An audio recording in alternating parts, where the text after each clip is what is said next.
Way too many things going on my screen, but that's okay.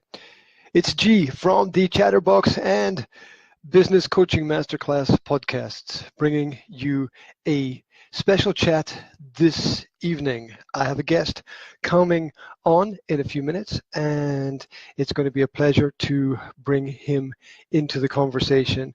And we are going to talk a little bit about a subject which is really interesting to me, which is photography. And so who am I bringing in? I am going to bring in Andrew Walmsley. Now, if you go to his website, which is flogger.co.uk, that's PHLOGGER.co.uk, the information there about him is that his goal is to bring the visual ramblings of a middle-aged man finding his way in life. Middle-aged, what does that mean? Am I middle-aged? What is the middle age? Oh my God, what is it, 30 to 50? Maybe it's younger, maybe it's older. I don't know. Middle age, the midlife crisis. Men having problems round about that age. They always want to change their career, go in a different direction. Look at yours truly for an example of that. Anyway, also he has an interest in interesting objects and looking at people in everyday life. He wants to capture a twist of modern and vintage photography as well. So this should be something that's cool. I'm going to see if I can bring him into the conversation, and we are going to explore this world together. I'd like to say hi to the man who's out there listening online, David Nelwan. I want to say hi to you. Thanks for joining in the conversation this evening. Thanks for checking us out. And if anyone's got any questions, they can leave them in the chat. So here we go. I'm going to put the call through, and hopefully the audio should be available for everyone to listen to. Let's see what's going on. It says it's ringing. It says it's ringing. I hope he's going to pick up. Where is he? Is he there? Is there anybody out there? Give me a sign. Give me a sign. There is no audio coming through on my side. There is no audio coming through on my side. Absolutely nothing going on out there. Okay. Let's check my systems here. Let's check my systems here. Call not going through. Call failed. Call failed. You have lost. Let's try again. Let's try again. There we go. Second time lucky. Hi, Graham. Can you hear me? Yes, I can, mate. All is well that ends well, right? Or yes. Or starts well. You know, you can prepare things, you know, the best way you know how. You can have everything laid out, and then some comet from nowhere strikes you, right? And and that's the way that it goes. I'm very happy to have you here this evening, mate. I'm very happy that we've been able to connect, and I'm very much looking forward to our discussion. Have you got any questions before we dive in? No. I'm up for whatever. Okay, that's great. Hey, whereabouts in the world are you? Let's start with that. I'm in Lincolnshire in the UK. Okay, and like my geography is terrible, right? Like I know where Switzerland is, right? But ask me where Lincolnshire is, and I'm not sure. So give me a bit more. Like help me orientate my brain. We're just about 150 miles north of London. Okay, that's cool. That helps me. Right. You are known as the Flogger. Is that right? That's right. Yeah. Okay, so that's photography and blogging mixed together. Yeah. Yes, that's right. Okay, cool. So how did that start? I mean, where does that come from? Can you give us a little bit of a background there? Yeah, sure, yeah. It came out of nowhere, really. I started blogging when I was in university, which was about 7 years ago. Mm-hmm. And I carried on writing. As I left university, I went to work in a school in the IT world. Carried on Mm-hmm. writing a bit. And then when I turned about 40, I decided to pick up a camera. And then very slowly, I posted pictures off my phone with maybe a bit of a thought I had about the picture and why I took it. Mm-hmm. Mm-hmm. And then that just sort of led into, well, maybe I should start writing about stuff. Mm-hmm. Yeah, absolutely. It makes sense. You said you were 40 when you picked up a camera? Yeah, that's right, yeah. Oh my God! So what sparked that off? I mean, that's kind of a strange age to pick up a new skill, right? Yeah, well, all my life, I've never had any sort of artistic side in me. Mm-hmm. So I've just worked in finance and stayed into IT and just sort of concentrated on those areas. And then I can't tell you what happened, but just something flicked a switch and suddenly I was able to compose. And I mean, I bought a film camera only sort of 6 months into photography. Mm-hmm. Mm-hmm. And then now that's turned the opposite way around. So I love film now more than I do digital. Uh-huh. Wow.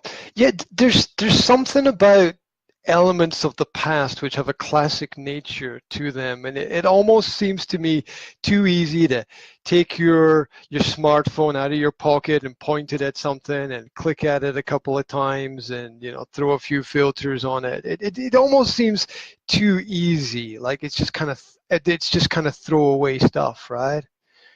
Whereas if I think digital. You've summed up digital full stop, really. Well, thanks. I have no idea, but thank you anyway. Right? Yeah. Well, there's there are obviously people that prefer to use let's say the old school system. They prefer to put a film in the camera. Prefer to develop. Is that what you do? Yeah. So I managed to make my own darkroom a couple of months ago. Wow. So I've started printing my own negatives as well. Wow. So it's not just the camera, it's like the whole process now. Yeah. Yeah, so my next stage is to practice the developing, because I've only done it once. But yeah, it's all part of the artistry in essence. Oh yeah, yeah. So how was the process of like doing your first like developing and stuff? Was it kind of really exciting because it was the first time you did it, or? It was, yeah. I was very lucky. I'm one of these people that if you don't know how to do something, you ask a friend. So I went with a friend.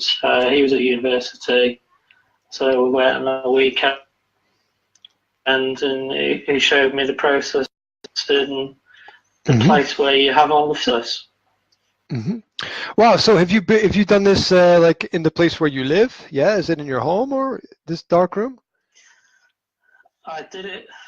Yeah, that's right. Yeah, it's basically an outbuilding which would have been a coal shed type thing in the past. So it's a small room, maybe 2 meters by 4 meters, something like that. One small window and a door. Wow. And so I have this imagination of you've got these trays with some kind of the chemical liquid in it, and you drop in the paper, the film into it, or how does the process work there? Just give me a quick overview. To be honest, yeah. I mean, it's a dead simple process. So all it is you expose the negative to a bit of light, literally for 3 seconds, 10 seconds. And then you do put in a chemical, and then in another chemical, and then another chemical. That's it. Okay, wow. And then do you hang them up to dry and they develop, or? Yeah, so it's basically science. Okay. That's all it is.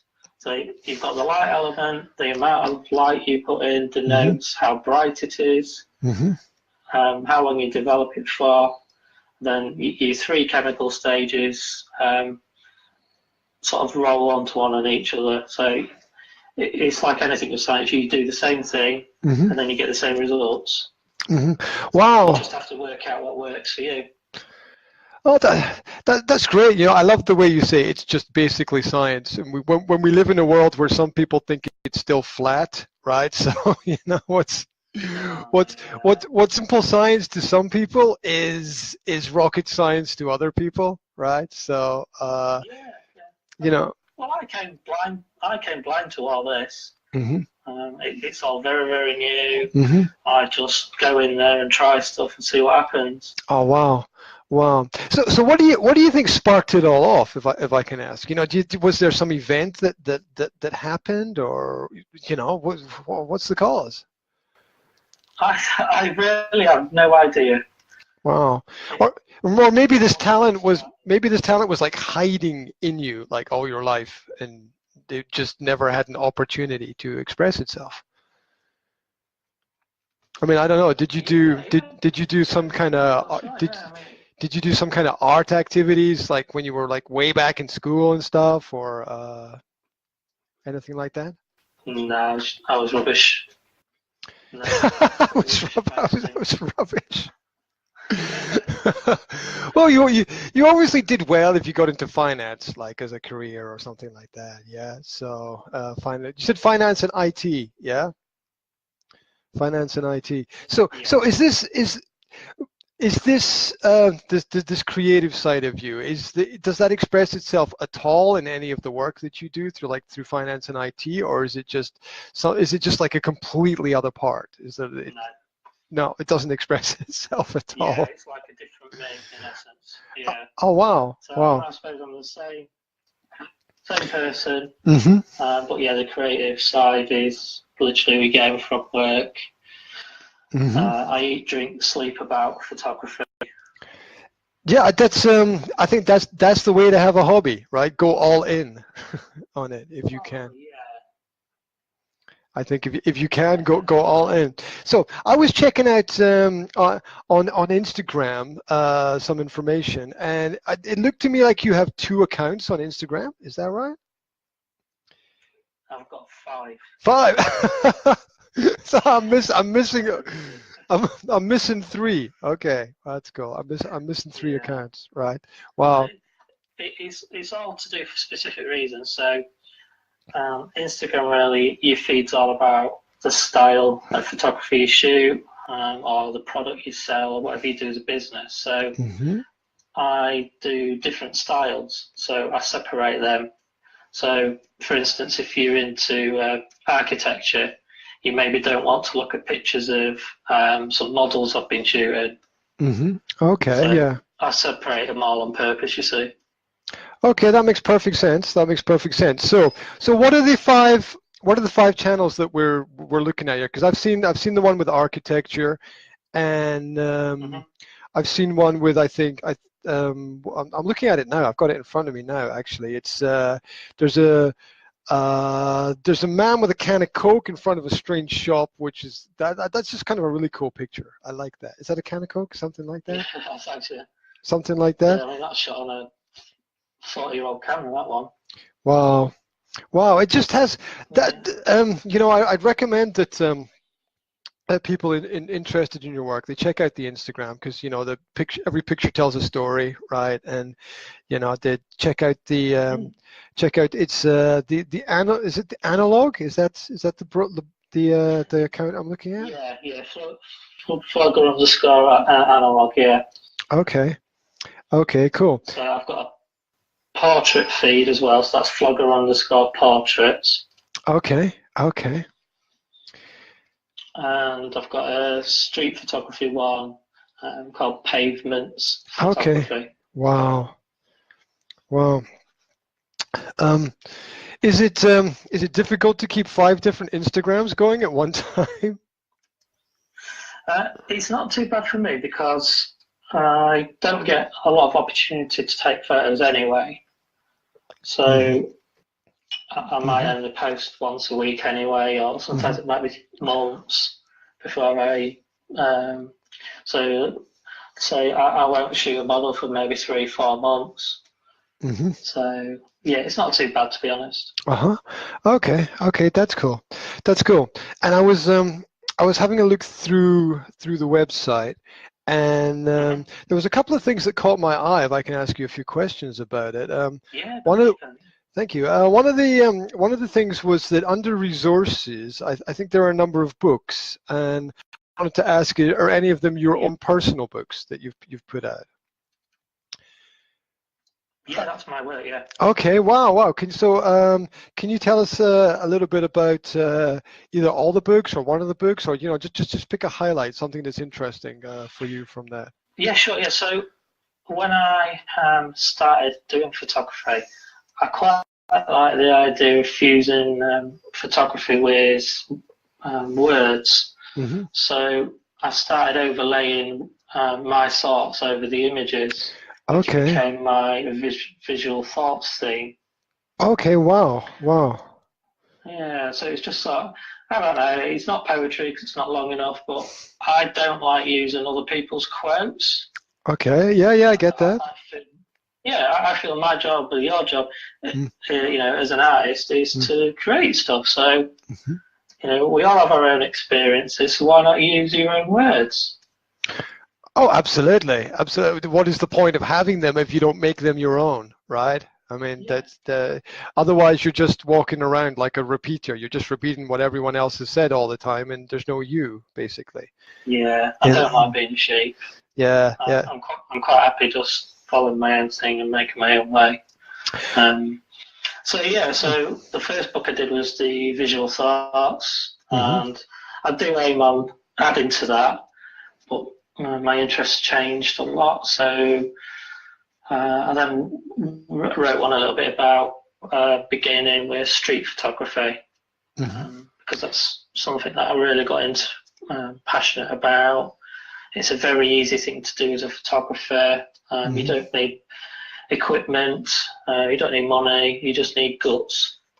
Okay, so why are guts important in street photography? Why does that stand out? Because you're in a public place holding something in front of people, and it's quite obvious sometimes what you're doing. Okay, yeah. Taking that shot of someone without them. Yeah. I can understand that some people, it might be difficult for them to be in that kind of position. Definitely. What makes street photography good then, in your opinion? What are some of the keys there that people could pick up?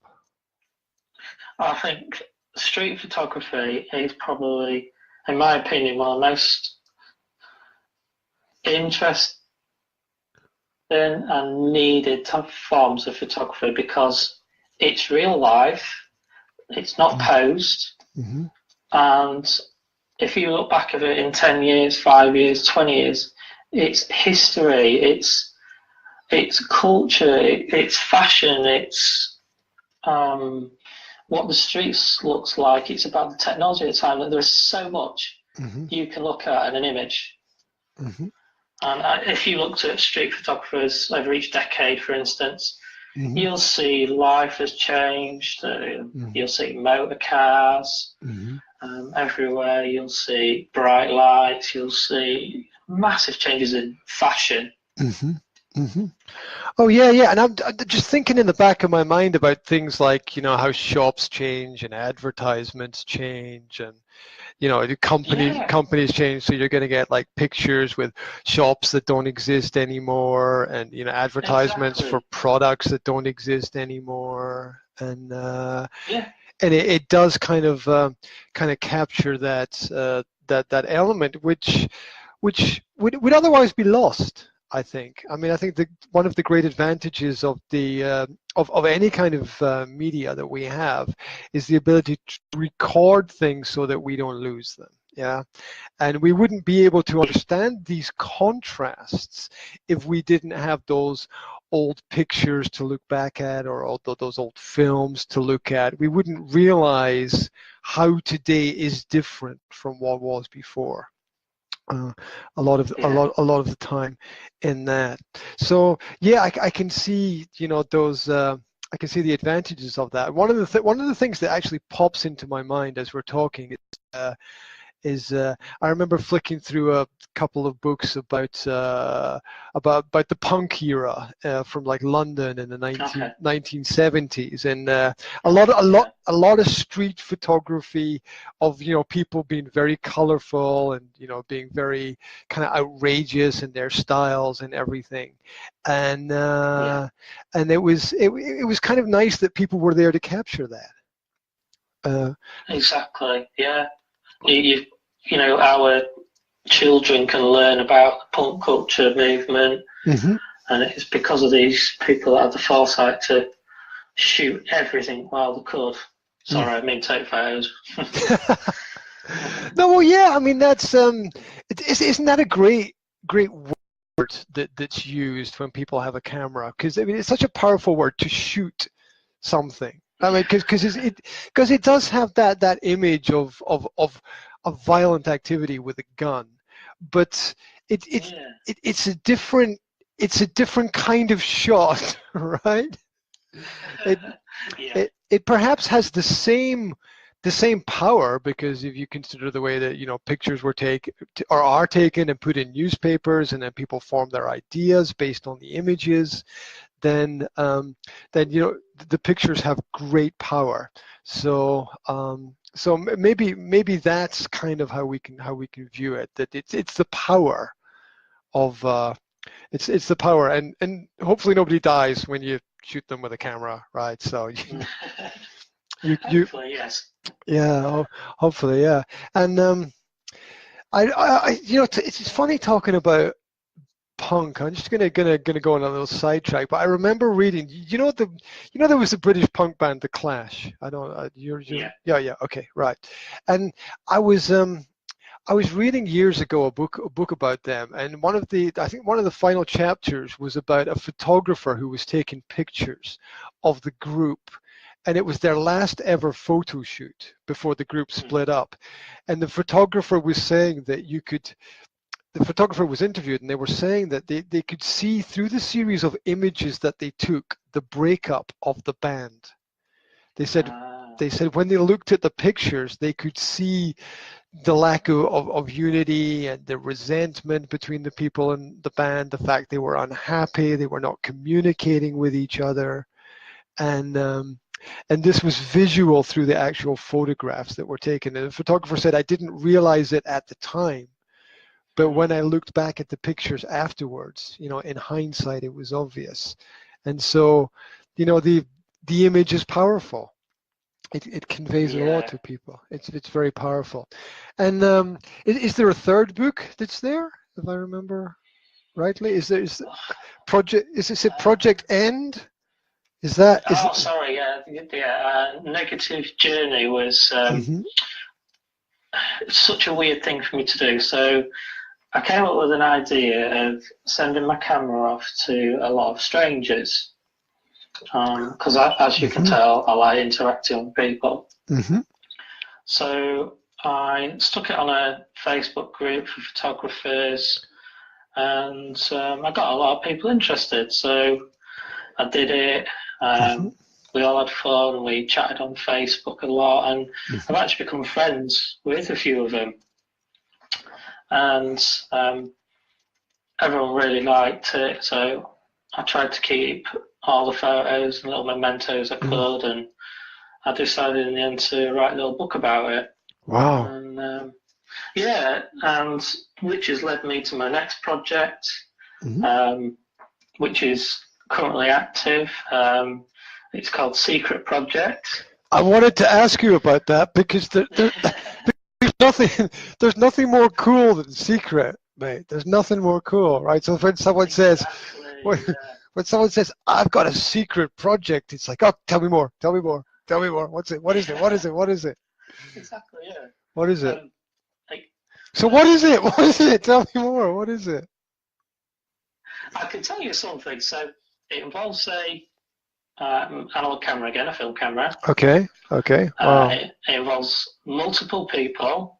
Okay. And it involves multiple countries. Okay. Okay. Wow. But it is nothing like my last one. Okay. So the last one, everyone knew who was involved. We all chatted. This one, no one knows who's shooting next. Okay. And I've also done it so no one knows what they even have to shoot till they get the box with the camera in. Oh my. And even then, they can't take a picture of it and share it anywhere, because in the box there's, without giving away too much, there's minimal information in the box, but they have to do something and go somewhere with a password. Okay. Okay. You've thought about this a lot. There's a lot of thought has gone into this, right? Yeah, I wanted it to be fun in the sense they're going to be using a film camera. Maybe they haven't done that in a long time. So it's not about getting a really great image. It's about the interactions we have with each other. Wow. And really what I'm actually secretly trying to do is to get people back shooting film. Wow. Wow. And what's fantastic about that is you get them to do it without specifically asking them to do that one thing, right? Because you're creating a project, you're involving more people, you're bringing in mystery and secrets, you're bringing in methods. You're kind of like they're being drawn away from what it is that you actually want them to do, but they will achieve it because of the system that you've set up there. Wow. Yeah. Wow. Yeah, it's exciting. It's the second photographer's got it, and I'm hoping it's on its way to the third one any day now as well. Okay. It will be a long-term thing, and it might not make it home. It could break. It could get stolen. Oh my God. Anything can happen. So. Oh my God. I'm prepared though. Oh my God. Wow. So does each person take just one shot, or do they take more pictures? There's a deliberate number of pictures each. Oh, okay. Okay. Right. Wow. That's, you know what's nice, what's also nice about that is you're giving yourself something to look forward to. Yeah, exactly. Yeah. I mean, you start sort of a chain of events, and you're like, okay, I've pushed the boat out it goes, and we'll see what happens next, and we'll kind of live with it and deal with it basically, and then you're giving yourself something to look forward to. It's like a little Christmas or something. When it finally comes back around, right? That'll be that'll. But because I'm already busy with podcasting myself, I don't think about it in that sense. But I'm excited, so I can chase the person and say, "Have you managed to take your photos yet?" And this sort of thing. And the first person has already said, "Thank you so much for inviting me on this. I've had some good fun." So that was good.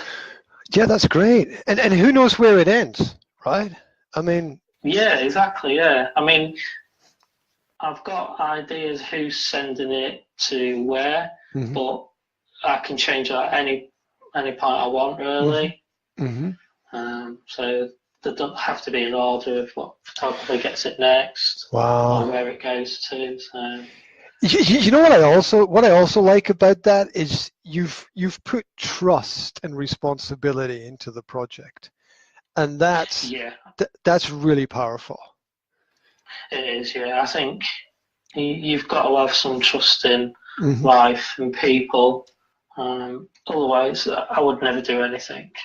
Oh yeah, yeah, and it's once again, trust and responsibility are built into the way that you've organized it, and that gives people a kind of automatic feeling of respect, right? People feel like, oh, someone's trusting me to do something. I better do it because I don't want to Yeah, look like somebody who's not going to do it, right?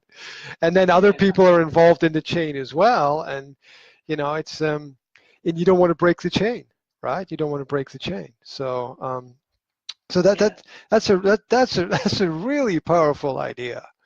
When I stop and yeah, think about it, that's quite incredible. So. yeah. It took some time. I mean, it took research about sending a camera to another country, but Hmm. also there's problems with X-ray in film, you see. So Okay, that's okay. something you have to think about. And then there's a few other things like Hmm. if a camera gets knocked in transit, what do you do? It could Uh-huh. accidentally press the button. Okay, okay. So you have to think about all these things. But that's all this sort of stuff has Mm. led me to think about another project and another project.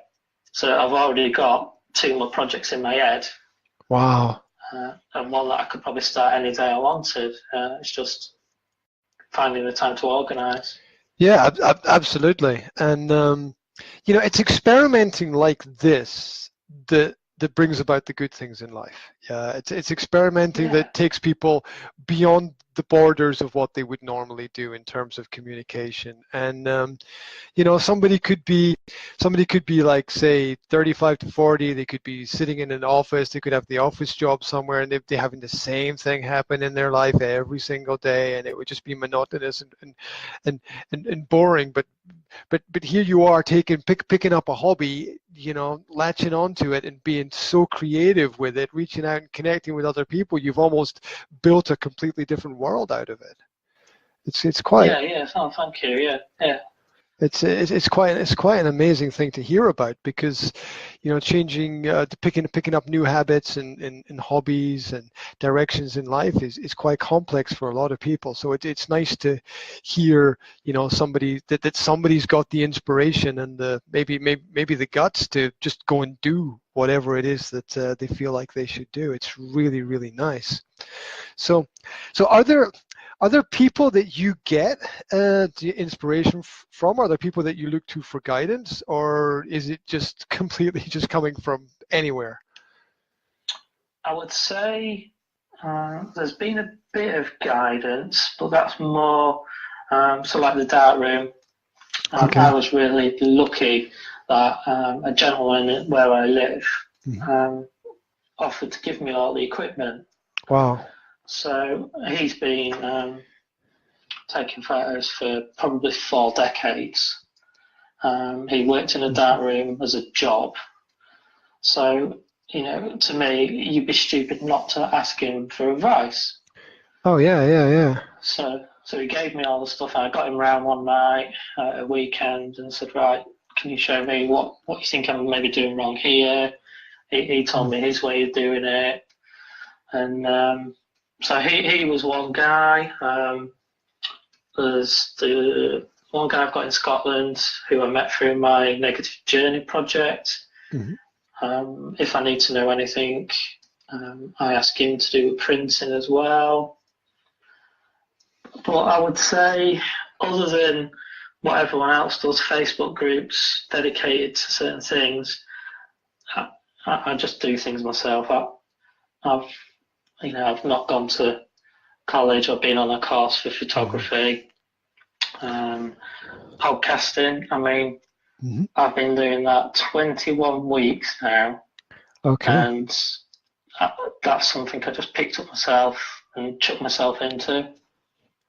Wow. I mean, that's the way to learn. I think sometimes It is. it's deep end learning. You throw yourself in, you see what works, and you don't have any specific guidebook or rule book to follow. You learn from experimentation. You pick up what you Mm-hmm. can, where you can.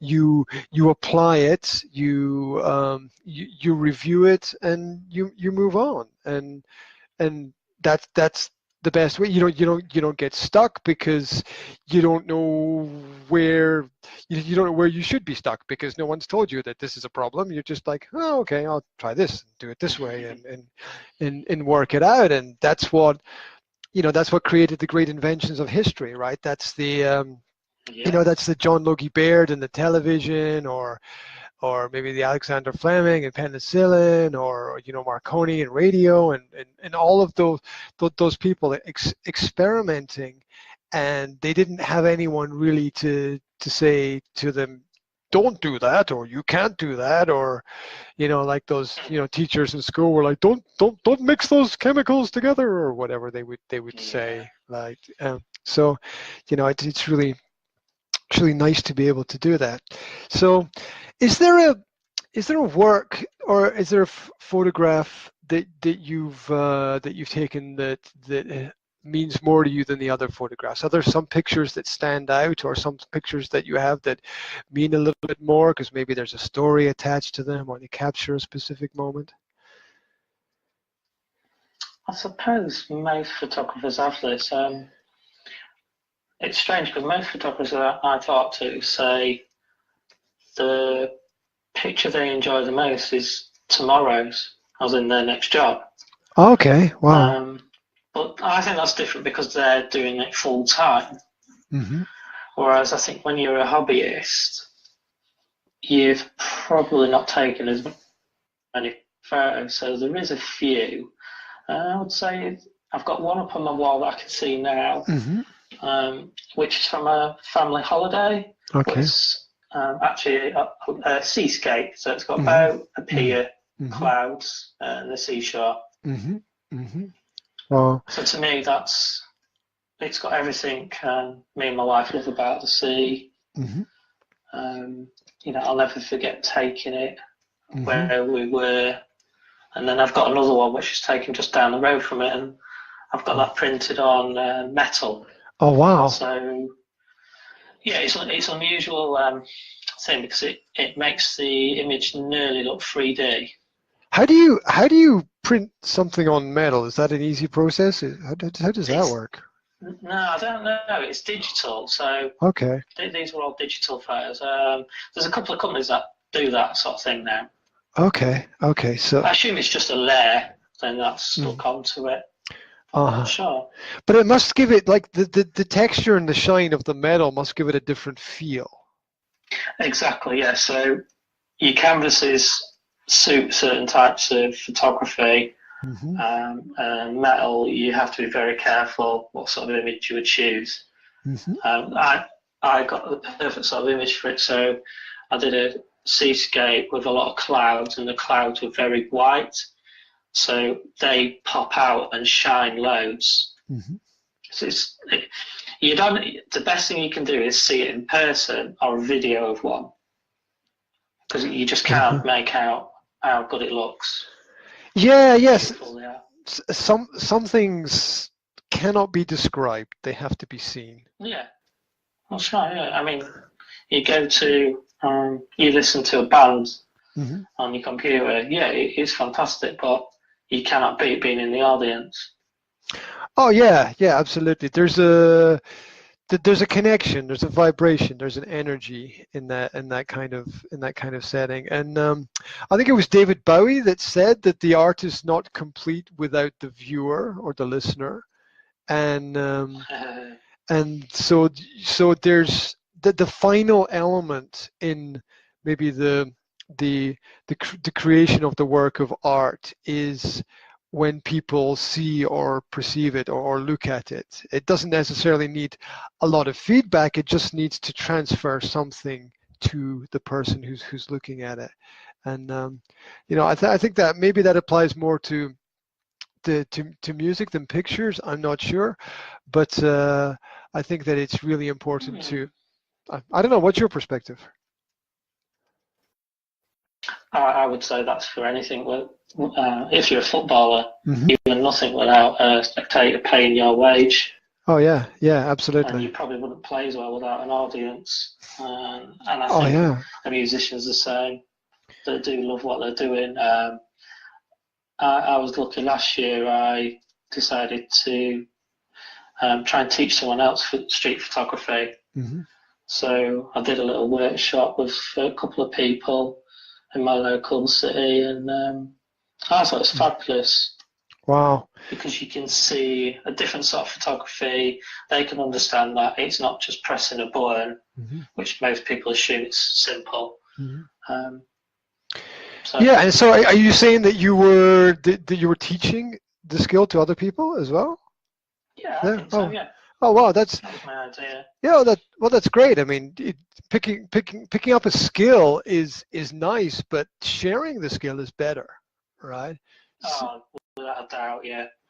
Yeah, because people take what you give them, and usually they do something unexpected with it, and that's kind of interesting, I think, as well. Yeah. Because on you go. Well, I'm just hoping that I can get to the point where I'm really confident with my film photography, that I can go teach that, maybe do workshops. I mean, teach kids in schools, anything, it'd be fantastic.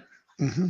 Oh yeah, who knows what is possible? I mean, schools are great places to connect with people as well. You know, you can do things like drop into schools, and you can offer special extra classes. You can see who's interested. They usually have some resources in there as well. So, you know, schools are great places to make connections. It's not always where the learning happens, but it's a good place to connect with people.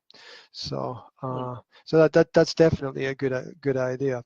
How have you found promoting the work that you've done? Do you do much or any promotion of it? I mean, how does that work in your world? That's probably the stumbling block, I think, for most sort of amateurs and people starting up. Because where can you do it other than the circles, you know, and Facebook groups? I think it's the toughest part. You're also competing with a lot of other people, in essence. Oh yeah, absolutely. And with the commercial availability of cameras now to everybody, it's not just. I mean, I'm not saying in the sense that everyone's going out taking great pictures. What I'm saying is that so many images are created that sifting through those images to find the good or great ones, you know, maybe even ones with stories attached, is just so difficult now because because there's so much media out there. I mean, I just look in my you know, my mobile phone that I carry around with me, and I go, there must be like 1,000, there's at least 1,000 pictures in there, and 990 of them are pointless, useless, terrible photographs, and maybe 10 of them I'll keep. But there's a lot of creation going on, and when there's a lot of creation, it's really hard to sift through it and to, you know, to find the gold that's there. It's really tiring for people as well when, you know, you can come up with the greatest composition ever, right? You can be a modern Leonardo da Vinci, yeah, and somebody will just scroll down Facebook or scroll down Instagram, and you'll slide past and they'll never look at it again, right? So yeah, exactly, yeah. So it's it is really, really hard, and it takes a long period of time. I have talking about, we talked about secrets earlier. There's someone in my family, can't say who is how can I say, how can I put this out there? I put this information out once before, and I ended up in trouble because of this, so I can't say exactly. Let's just say he is the world's #1 photographer in a certain genre. And if you say his name, everyone knows who he is. And he's my cousin. And I know that I know a couple of things about him. I spent a bit of time with him. And you know, the two things stand out. The first is you know, something similar to how you look at things, right? I mean, he prefers using the older style of cameras with film. He just says to him it's more real, Yeah. And there's a feeling that's connected with it that you can't get anywhere else. Yeah, that's that's the first thing. And the second thing is it took him 40 years, right? He worked at it every day for 40 years. And so you've got the graft and the grind of all that time. And he worked at it kind of day and night, every day. And he was also in the right place at the right time. People needed images, and he was the only person who had them, because he was the only person in the right place at the right time. And I think that to make anything work, you need the right people, the right place, and the right time. And 2 out of 3 is not enough, right? You got to have all 3 working together. It's really difficult. And then maybe even after that, you got to have a little bit of magic, right? You know. I think you need a bit of luck. Yeah. Oh yeah. Yeah, absolutely. You know, it's the uncertain, it's the unexpected, it's the unpredictable. It's the, you know, that's the variety and the spice in everything. And sometimes all of those things come together for people, and sometimes they don't. Sometimes they come together at the beginning. Sometimes they come together at the end. There's no way to know, you know, how it's going to work out. There's probably somebody sitting somewhere right now in the world in their bedroom playing with their computer, and they're going to come up with an amazing app, and that's it. You know, they've done it. They've changed the world in some way. They created some kind of security for themselves, and nobody knows quite who it's going to be and where it's going to be. I mean, people have some kind of ideas, but you see it in business with investment and with people like angel investors and things. They don't know. They don't know they don't know which startup is going to be the great startup. They don't know what's going to be the next Uber or the next Facebook or the next Instagram or the next Amazon. They don't know. That's why, you know, it's so complicated. And look, if people knew, people would be making killings on the stock market if they knew what was going to happen tomorrow, right? You know, people would be in there and putting their money down and investing and coming out with fortunes. And that's not happening because there's a variable element that just can't be controlled in things. And the only thing that I've recognized personally is that if you stop and you give up, you've got no chance, right? So that's true. I'm probably there most weeks. I feel like that.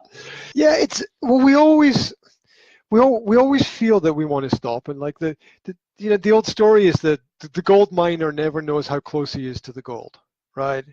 You know, it could be one more day, it could be one more minute. You just don't know. You just keep working away. You keep enjoying the process, and hopefully, as a result, you know, something worthwhile is going to come back to you from what you do. It's there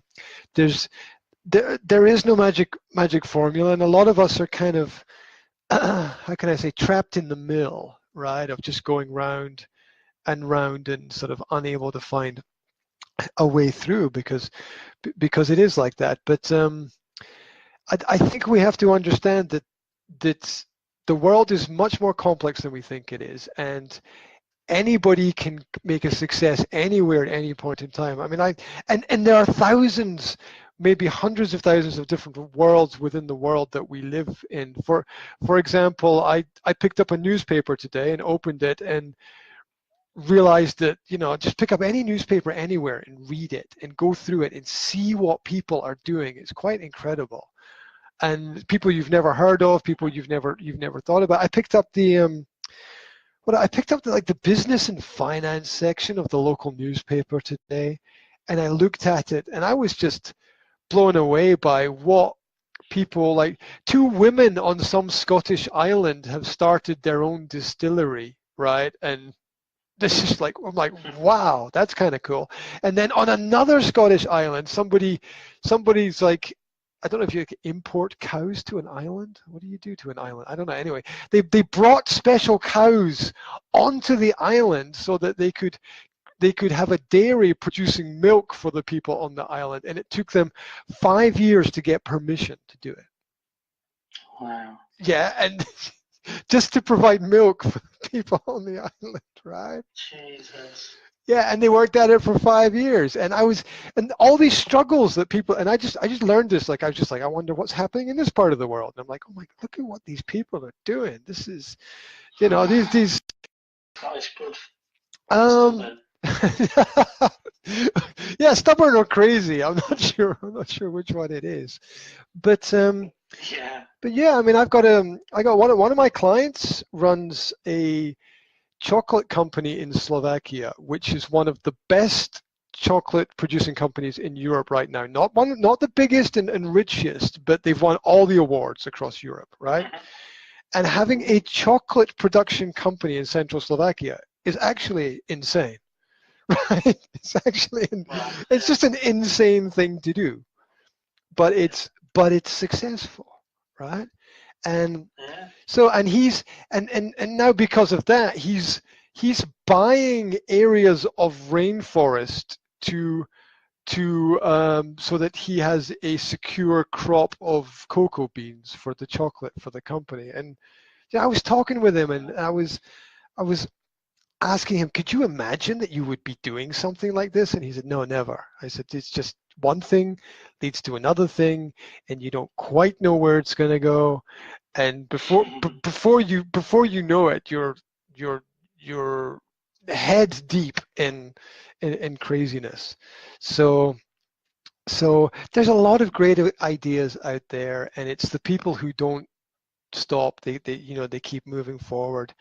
I think that have some level of success. There's even what else did I read in the paper? I read that there was a group of local teenagers with setting up some kind of motivational event to empower other young people to follow their gifts and dreams and make things happen. And I'm just like, wow, Yeah, that's great. So it's hard to keep going when you don't know what's going to take where, what's going to catch where. But I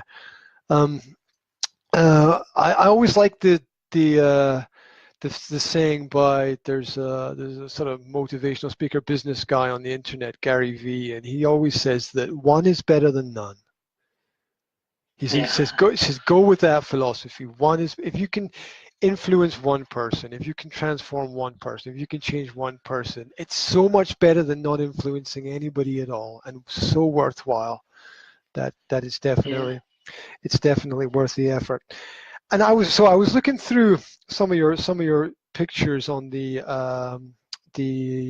analog vlogger on Instagram, and I loved the way that they just captured scenes. I love the way it's. I think that there's a story in there, right? I think that in each, I can't say that about every picture that I look at, but yours seem to, when the picture seems itself to ask a question to you as you look at the picture. As I look at your photographs, questions arise in my mind, and I'm like, and it's as if I want to either be in the picture or to know more, and I think that's really nice about the way the pictures stand out. I also loved the way that you put a photograph, I think on is it Facebook or Instagram, when you asked people to create a caption for it. You asked people to. Caption, yeah. Yeah, which is it's a nice way to get people thinking about the picture and the image as well. So yeah, I mean, I'm just looking at some of your pictures right now. There's a couple with boats and like the crab nets as well. I think is it crab nets or fishing nets. Couple of pictures there. Yeah, for me that's a memory. So. Yeah, those are really nice. And the the fat man with the shiny helmet. What was that about? That's Oh, it was a. They were just lucky. We were up at the Whitby Abbey, uh-huh. and it was a Viking weekend. Okay. So they let the kids sort of take part in a mock battle, which was great because my daughter loved watching it, and she's quite shy like I was. And after eventually pushing her, she went, "Yeah, go on then, I'll go." And that was it. She loved it. Oh, wow. And yeah, it's amazing how many things we enjoy after our first reaction is no, right? Yeah. No. There seems... It's tough. I mean, I have it all the time. My friend asked me to come do a bit of photography at night. It was sort of like a wedding do where you just do like a photo booth. Okay. So it's silly props, silly masks, that sort of thing. Yeah. And he says, "Oh, I really could do some help." It was last minute. I had to drive, I don't know, 100 miles at night by myself there. Never done it before. Never worked his equipment. And I was nervous, but I did it. Wow. And you probably had a positive result from that, right? You felt good about doing it? I did, yeah. I did another one with him. He said he had nothing but positive feedback. So, yeah, he just rings me if he needs help. Wow. That's so cool. Have there, what have been the greatest challenges for you within doing the photography? I don't know if there have been, but Many. Yeah. Money. Okay. Most photographers have good equipment, and then say you don't need good equipment, which I find quite degrading or annoying, to be honest. Okay. If you're saying you don't need a good equipment, well, don't use it then. Yeah. Let me just add something about that. Something related to the podcasting, which I know that you do. I hear so many people like talking about needing this kind of equipment and that kind of equipment and this kind of microphone and that kind of microphone.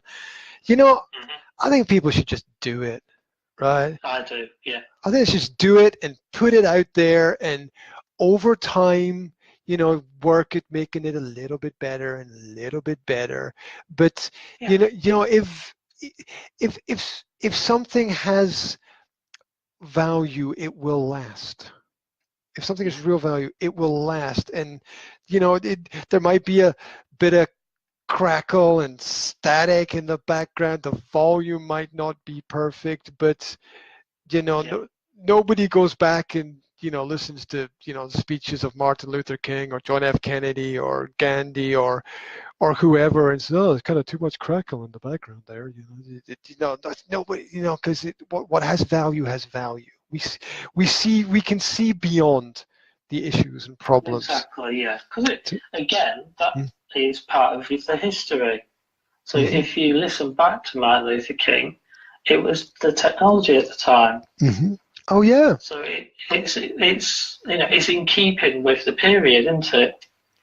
Oh yeah, absolutely. And if someone complains, you can be like, "Hey, it's just retro, it's throwback, okay?" I'm doing what I can. Yeah, I mean, I think everyone has problems associated with it. So money has always been the biggest problem. I try not to talk about it, and I try not to mention it too much on the blog, because no one needs to hear that. It's they want to see results. Yeah, you can talk about your constraints, and there are really hard things about using certain cameras and certain lighting, but for me it's nerves, anxiety, working with models. I always suffer a little bit. I don't find it very comfortable setting. The people I do work with, I'm very relaxed with. But then say the podcasting side, I had no equipment, so I had to work out what works best, and nearly everything I do is on budget equipment and old equipment. Oh yeah, it's not a bad place to be, actually, because I think a lot of people are putting the money, and it's you got to put the people first. You know, you are who you are, where you are, and you've got to use that in what you do. And there's no point having a polished podcast if your life is not, you know, if everything is not polished, right? You know, so yeah, we'll be talking about rubbish that no one wants to listen to. Yeah. With a fantastic audio. Well, what's the point of that? Yeah. I think so I think that there are for sure struggles that people go through in the podcasting and in their hobbies and in other areas of their life. And for sure you'll solve, because I think that happens to all of us, that we solve one set of problems and all we get as a result are a new set, right? Yeah. Right, and I think of it like a computer game. Yeah, you know, you kill all the bad guys on one level, and you're like, I got them all, and then you're like leveled up. Yeah, that's good. Yeah.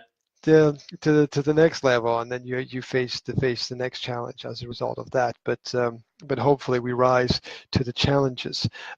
So let's try to put out some advice for people. You know, if there's someone who's interested in starting with photography, if there's someone who's interested in getting involved, if there's someone who doesn't know where to begin with these things, what would you say to them?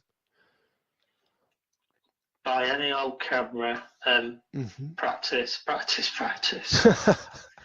Yeah, there's no substitute for practice. It doesn't harm looking online at courses. I think the biggest problem you'll see these people using amazing cameras, and then of course you'll want to buy them. So you're probably better off taking advice off a photographer you know, or as a friend of someone, and getting in touch with them, or reaching out to myself.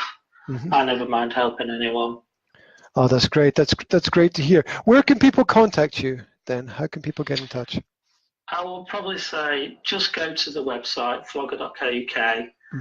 My email's on there, my links to social media are on there, the podcast links, everything's there, to be honest. Okay, that's cool. It's nice to have everything in one place, and also you're on the social media as well. So that's Facebook, Instagram, LinkedIn, probably. Yeah, I'm old enough, so I remember everything being launched, including Google. So.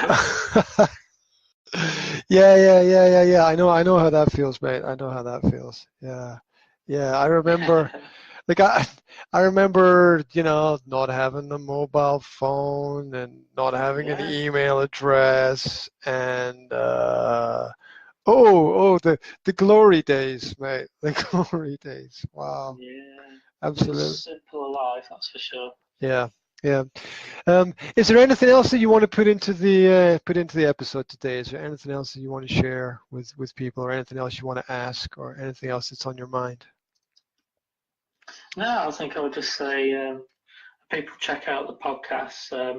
They'll see the podcasts are not about me at all. They're about guests. I try and get interesting people on.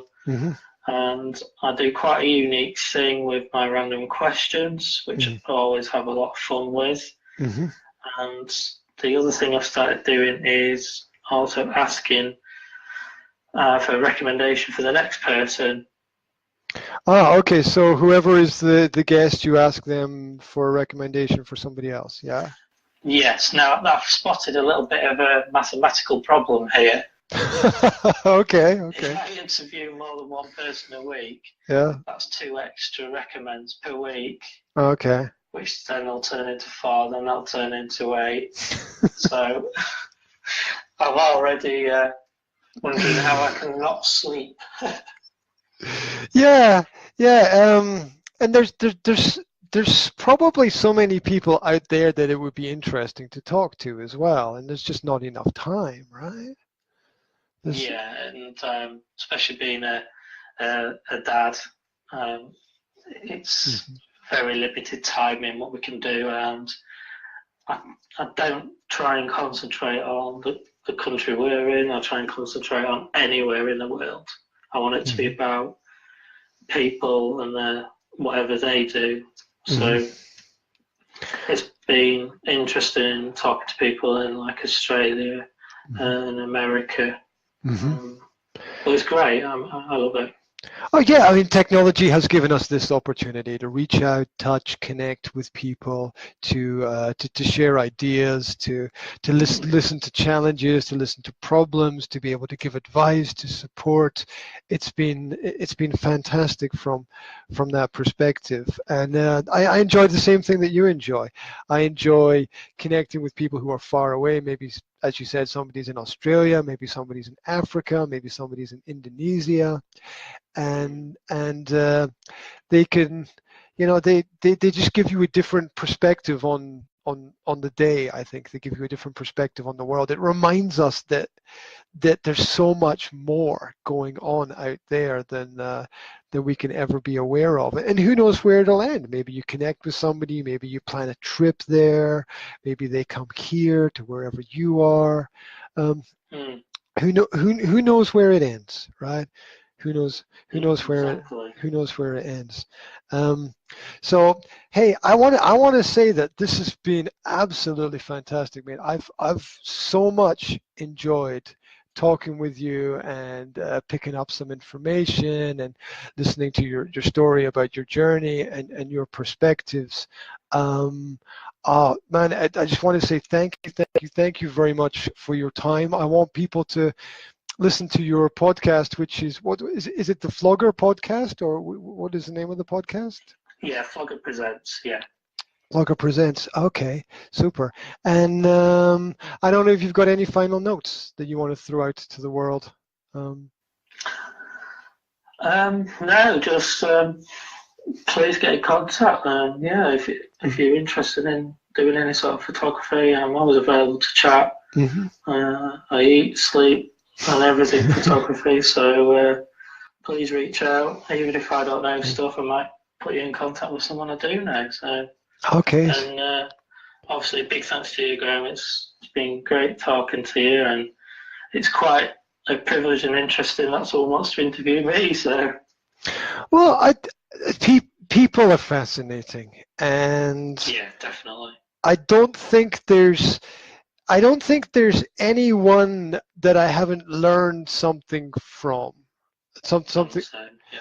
And that's what's key to me. Key to me is getting an opportunity to for a short period of time during my day to see the world through somebody else's eyes, and to listen to their experiences and to reflect on that a little bit, and maybe integrate their positive ideas somehow into my own life as well. That would be great. So that's how it all works out for me. Man, I want to keep in keep in touch with you through Instagram, and I want to like follow your work through Facebook. So if something's happening, just pop up a little note on there for me so that I can keep following what you're doing.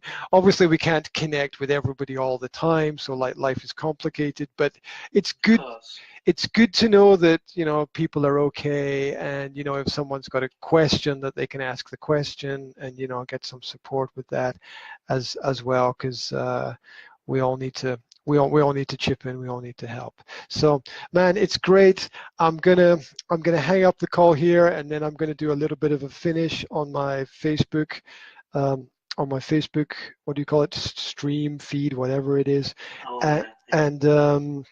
and then I'm gonna get a copy of the audio out to you, and yeah, can you drop me like an email account into the chat, and into the chat, and I will get that information to you. If there's anything else you need, let me know. I'll be happy to try and support you with it. And once again, Thank you very much, mate. Everything has been No, really, appreciate it. Yeah, it's been nice talking. yeah. You take care and have a fantastic evening, mate. Okay? Thanks a lot. Okay, bye, mate. Cheers, great. Bye. There we go. The man is off. The man is off. So, yeah, if you want to catch up with his work, what an amazing guy. If you want to catch up with his work, it's flogger.co.uk, PHLOGGER.co.uk, and you can find his photography there. It's also on Instagram. Follow him. He has 5 different Instagram pages, so follow those. Quick shout out to people who joined in the conversation online. Thanks again to David and Melissa. And what else? You can find out more about me through the Academy of Language Therapy and Life Coaching on YouTube, and the 2 podcasts. What are they? Business Coaching Masterclass and Chatterbox. There's a lot of other stuff going on out there. Feel free to reach out and connect. If you want to be interviewed, then let me know. I got up at, let me tell you something. I got up at 5 this morning. It's now 9 this evening. It's after 9. And I am, no, I'm not there's something crawling on my arm. Oh my God, look at that. Ugh. Get off. There we go. I'm not the Duracell bunny, right? I'm not the ever ready supercharged all the time. So I got to find ways to keep going. This evening's sponsor has been this. Yes, the color is red, but we're doing this in black and white. That's what I've been drinking. Don't recommend it. I don't recommend it. Although apparently, if you've got stomach problems, that's good for cleaning you out. But there you go. That's one of those things. What else? What else do I need to inform people about? More is coming. There's always more. The tank is never empty, as they say. If there was some background noise today, it's because the kids were going in and out. Can't stop that. And that's about it. There might have been a few audio issues at the beginning. I will try to iron them out in the future.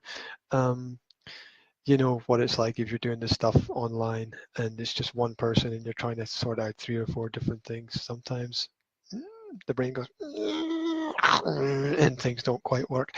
That's the way it goes. Wherever you are, have a fantastic evening, have a fantastic morning, have a fantastic day, and just go out into the world and enjoy life a little bit. And I will speak to you again soon. That's me signing off, and the podcast will go out. It's already out on Facebook, probably be backed up on YouTube, and one of the podcast streams as well. That's it. Time for me to go and watch The Flash.